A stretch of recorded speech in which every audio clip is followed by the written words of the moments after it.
course, going to our next story, because Catholics from around the world attended the traditional Christmas midnight mass led by Pope Francis at the Vatican Tuesday to ring in Christmas and celebrate the birth of Jesus.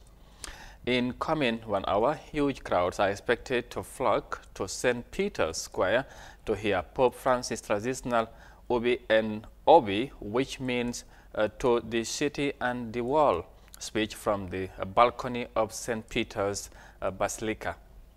Christmas is an annual celebration of the birth of Jesus Christ. It is celebrated by both Christians and other faiths all over the world. It is a time when family and friends will come together and remember the good things they have, and a moment of sharing and caring. The popular custom of celebrating Christmas include gift giving, sending holiday cards, Christmas trees and lights, caroling feast and church celebrations. And just like Muslim faiths, Christmas is also headed by Christian parents during communion. The name Christmas comes from the Mass of Christ or Jesus. A mass service, which is sometimes called communion, is where Christians remember that Jesus died for them and then came back to life. Christians have been celebrating Jesus' birth every December 25 since at least the early 4th century. The first evidence of its observance is in Rome, Italy in 336 CE.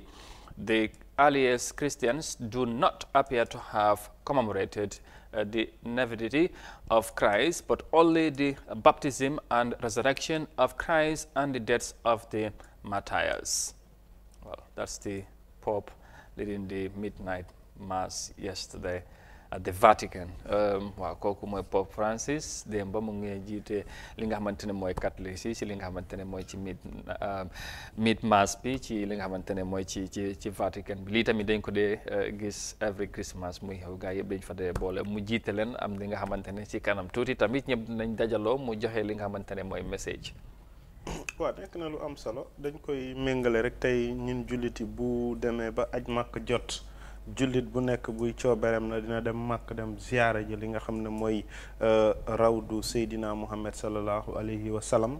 noona tam lan jàppe ne mboolem ku féetee ci jàngu bi bu demee ba Christmas jot seen yéene rek mooy dem fi nga xam ne mooy Rome fekkee ji xew-xew bu am solo bi, ndax bokk ci ñaan yi nga xam ne dañ koy ñaan ci bés bi comme niñ ko waxee ci ñoom liñ ciy def yëpp mooy joxante ay may.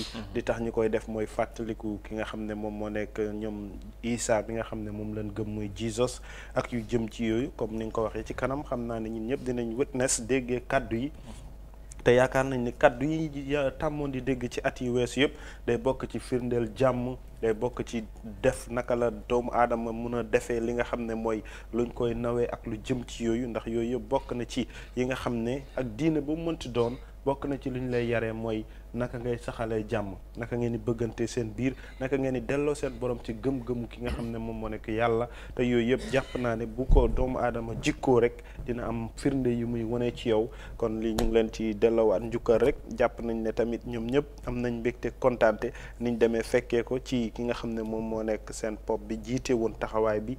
moom tam suñu borom guddal fanam, ay ñaanam yàlla nangu ko.